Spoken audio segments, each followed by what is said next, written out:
उसमें 99% चांस है कि वो पूरी सैलरी बचेगी, क्योंकि उस समय ना उनका विवाह होगा ना परिवार की जिम्मेदारियां होगी, अनलेस अनटिल किसी के ऊपर फैमिली की बहुत जिम्मेदारी हो। तो वो जिस समय बाहर निकलेगा, जिसको ये कह रहे हैं बेरोजगार वाली बात नहीं, हाँ। वो एक बहुत ही स्किल्ड भी होगा और उसके साथ कम से कम उसके पास 22-24 लाख रुपए का बैंक बैलेंस भी होगा।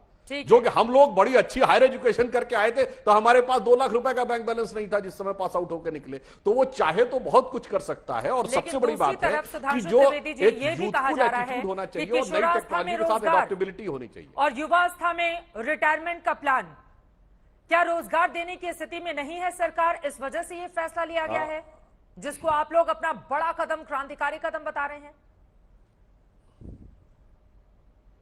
देखिए, बड़ी मजेदार बात है, 10th पास है क्वालिफिकेशन आने की।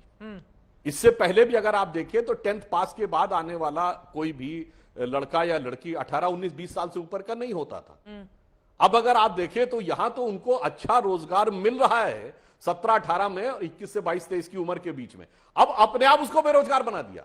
अरे भाई, अगर सरकारी सेवा भी करनी है तो 28 तक है, यानी उसके बाद भी उसके पास मैक्सिमम 7 या मिनिमम 4 वर्ष का समय है, वो जाके सरकारी नौकरी कर सकता है। प्राइवेट में कुछ करना चाहे तो उसके पास तकरीबन 20 लाख रुपए की कैपिटल है। ठीक है। और अगर वो किसी प्राइवेट की दूसरे पैरामिलिट्री फोर्स में जाना चाहे तो उसके पास ऐसी स्किल है जिसमें उसको एक्स्ट्रा वेटेज मिलेगा। ठीक है। यदि सेंट्रल पैरामिलिट्री फोर्सेज या स्टेट की पुलिस में जाना चाहे, या आजकल जिस तरह इंडस्ट्रियल डेवलपमेंट हो रहा है तो उसमें सिक्योरिटी पर्सनल की जरूरत होती है, उसमें उसको वेटेज मिलेगा। तो हर ढंग से उसके लिए एक बेहतर अवसर की उपलब्धता है। रागिनी नायक जी, सीधे आपसे सवाल करते हुए, चूंकि बेरोजगारी के मुद्दे पर कांग्रेस पार्टी ने हमेशा सवाल पूछा है, ये जो बड़ा ऐलान 10 लाख की नौकरियों का अगले 1.5 सालों के लिए और युवाओं के लिए सेना में भर्ती का, ये जो क्रांतिकारी कदम है, उसको कैसे देख रही है कांग्रेस पार्टी?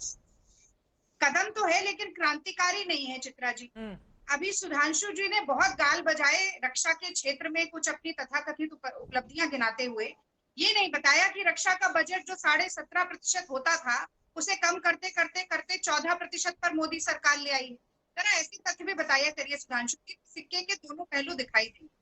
और अब मुझे लगता है कि हर वो व्यक्ति जो भारत की जल सेना, वायु सेना, थल सेना में शामिल होकर उसका हिस्सा बनकर माँ भारती की सेवा करना चाहता है ना चित्रा जी, वो इस भाव के साथ आता है कि तन समर्पित, मन समर्पित और ये जीवन समर्पित, सोचता हूँ देश की धरती मुझे कुछ और।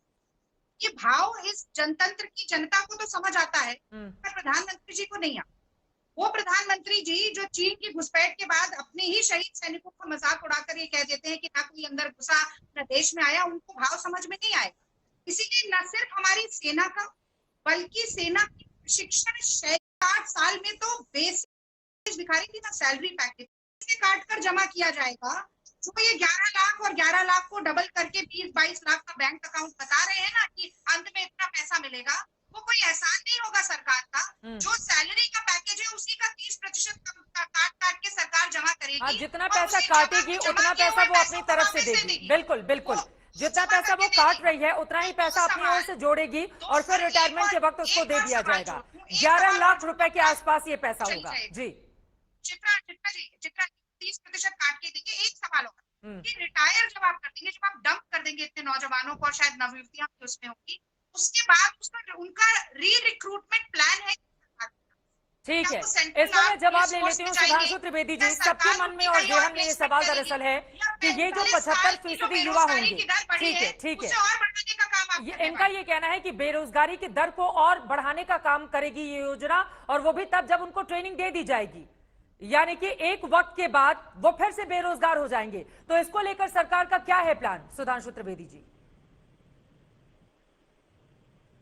देखिए, वैसे तो मैं इस विषय पे गंभीर बहस करना चाहता था, पर थोड़ा उपयुक्त नहीं लगा कि रागिनी जी ने गाल बजाने जैसे शब्द का प्रयोग किया। और मैं यह भी कहना चाहता हूं, आपने जो कविता बोली, ध्यान रखिएगा रागिनी जी, ये संघ का गीत है। आगे की लाइन थी, स्वप्न अर्पित, प्रश्न अर्पित, आयु का क्षण क्षण समर्पित, चाहता हूं देश की धरती तुझे कुछ और भी दूं। और दूसरा जो आपने जज्बे की बात कही, आर्म फोर्सेस के जज्बे की बात पे कांग्रेस बात करती है। 26/11 के हमले के बाद हमारी सेना तैयार थी। और तो और बैरक ओबामा ने अपनी किताब द प्रॉमिस लैंड में लिखा है कि मनमोहन सिंह जी से टॉक के आधार पर 2010 में उन्होंने बोला कि उन्होंने इसलिए पाकिस्तान के खिलाफ कठोर कार्रवाई नहीं की कि राजनीतिक दृष्टि से भाजपा को फायदा न मिल जाए। अगर कांग्रेस की हैसियत है तो बराक ओबामा पे जाके मुकदमा दायर कर दे कि आपने हमारे प्रधानमंत्री को कोट करते हुए कैसे किया है। वैसे ध्यान रखना चाहिए, वो लोग टेप वेप करके भी रखते हैं। खैर, ये तो जज्बे की बात। अब मैं आता हूं फैक्ट के ऊपर बात करने के लिए। देखिए, यहां पर जो स्थिति है, जिस प्रकार से 4 साल की ट्रेनिंग दी जा रही है, इसमें ऐसा नहीं कि वो 4 साल के बाद यथावत रहेगा। 10th पास मिनिमम क्वालिफिकेशन है।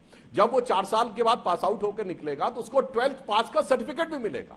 और किसी भी सरकारी सेवा में जाने के लिए अदर देन जो क्लास 2 एंड अबव ऑफिसर्स होती है, जिसमें ग्रेजुएशन की जरूरत है, बाकी सब में बेसिक क्वालिफिकेशन 12th है।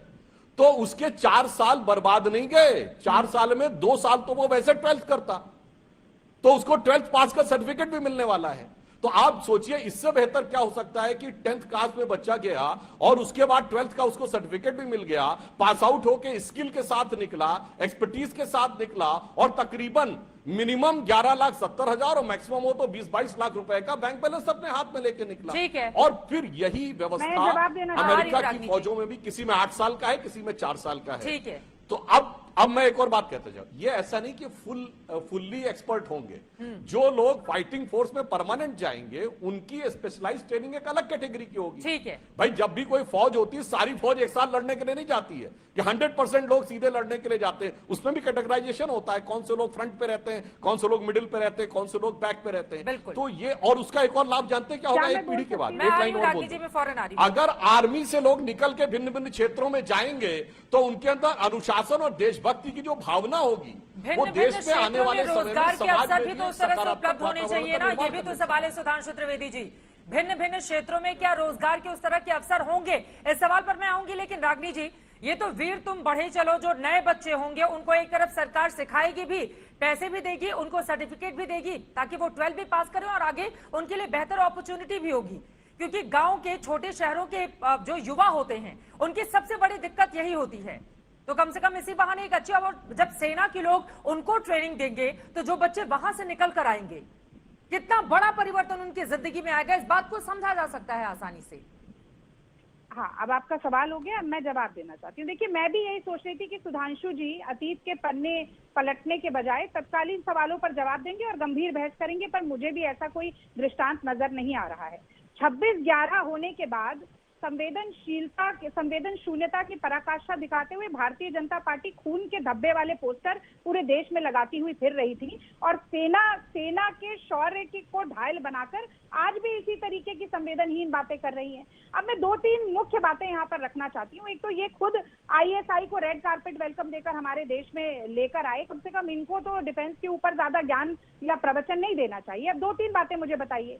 अगर डिसिप्लिन और मोटिवेट करना ही आपका टारगेट था तो नेशनल कैडेट कॉर्प्स या NCC को विलेज गांव के स्तर तक ले जाया जा सकता था, वो आपने नहीं किया। आप ये गाल बजाने का काम, इसलिए मैं इसे कह रही हूँ क्योंकि आपका असली मकसद ये है कि जो पेंशन के ड्यू बढ़ते जा रहे हैं आर्म्ड फोर्सेस के, जो आप पेंशन के बिल को क्लियर नहीं कर पा रहे हैं, तो आप उस पेंशन से डिप्राइव करते जाएं लोगों को, ये आपका मुख्य लक्ष्य है। इसीलिए आप ना पेंशन की सुविधा दे रहे हैं। आप कह रहे हैं कि ये लोग अग्निवीर हैं, एक लाइन बोलने दीजिए। आप कह रहे हैं कि अग्निवीर है और आग में झोंकने का काम आप जरूर कर रहे हैं, पर आप डिस्चार्ज पैकेज नहीं देंगे, आप उनको पेंशन नहीं देंगे, आप एक्स सर्विसमैन का दर्जा नहीं देंगे। और तो और मुझे बताइए कि शॉर्ट सर्विस कमीशन ने, सुप्रीम कोर्ट ने कहा था कि जो शॉर्ट सर्विस ऑफिसर्स हैं उनको आपको फ्री कैंटीन और फ्री मेडिकल की सुविधा आजीवन देनी है, आप वो भी इनको अग्निवीर को नहीं देंगे। तो केवल नाम रख देने या नाम बदल देने से काम सार्थक नहीं होता है सुधांशु जी। आप काम तो करवा रहे हैं, लेकिन ना उन्हें सुविधा दे रहे हैं, ना उन्हें नौकरी का वादा दे रहे हैं, जब आप 75% लोगों को डंप करेंगे। ठीक है, अब सुधांशु जी इस पर जवाब दे दीजिए, उसके बाद अश्विनी सिबाजी मैं फौरन आपके पास आ रहा हूँ। हाँ, अरे भाई, इन लोगों को समझ में नहीं आ रहा है। अरे भाई, 25% लोग उसमें से सेलेक्ट किए जा रहे हैं ना, 75% डंप नहीं हो रहे। वो घर में बैठ के 2 साल 12वीं करता कि नहीं करता?